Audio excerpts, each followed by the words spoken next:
This is a little bit of a side story that is not really at the core of the material, but it's unfortunately something that we encounter all the time. And this is missing data. So whenever you open data sets, there is going to be missing data. So for particular cases, for particular variables, we will have no information. And often with some statistical methods we'll automatically exclude them, other methods will not really know what to do with them. So it depends a little bit what you're doing, whether you're doing some visualization or some statistical model, etc., whether you need to worry much about this or not. And secondly, for R to be able to handle it correctly, it needs to at least know what data is missing and what is not. And it needs to be properly set with the right encoding for R to understand that this is missing. There's also a more technical aspect here that I will not discuss, which is that many statistical methods, such as regression, will automatically just exclude all cases that have any missing information. But strictly speaking, that is not always the best way to deal with missing data. There are other statistical modeling tools to sort of estimate or guess what the missing data might have been so that it can then be included, and this can lead to more accurate estimates. But that is really beyond this course, and we're not going to discuss that. I simply want to discuss what I mean by missing data and where it is.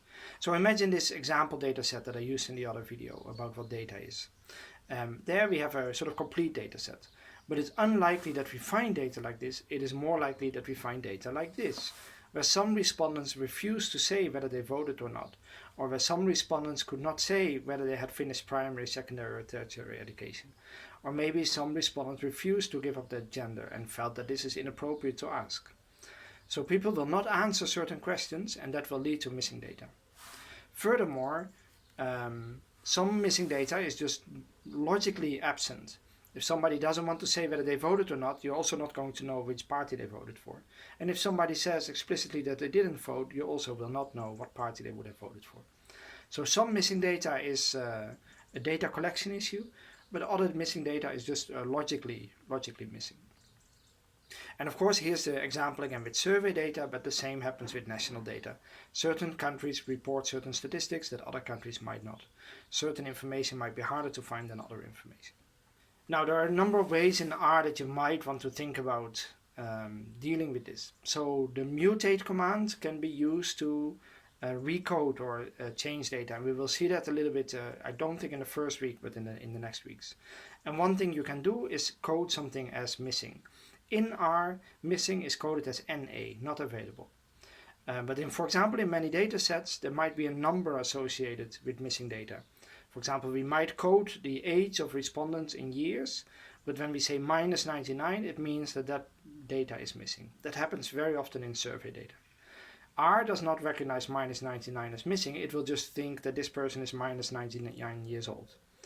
Yeah, like R does not know what age means. It just sees numbers.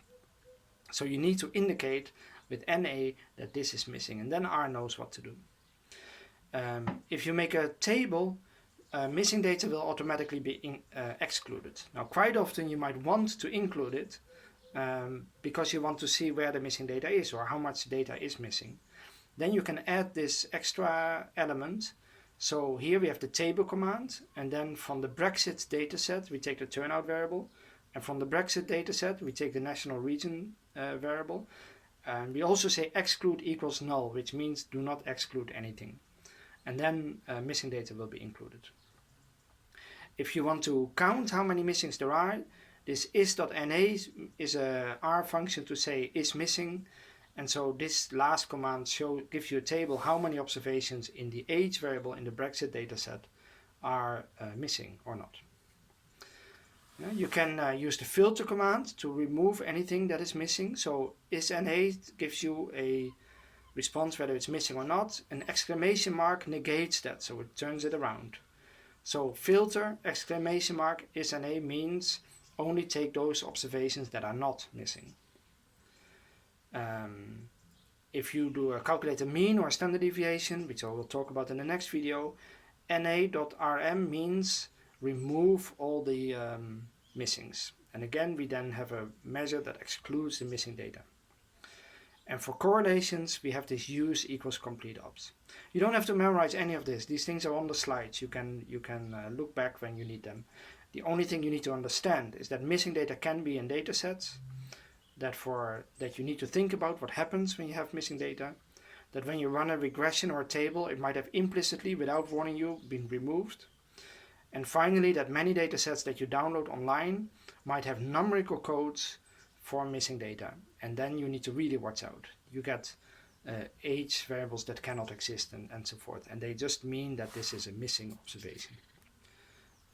We will encounter missing data in class, so it will come up and we will discuss it then. But I just wanted to briefly introduce you to the idea.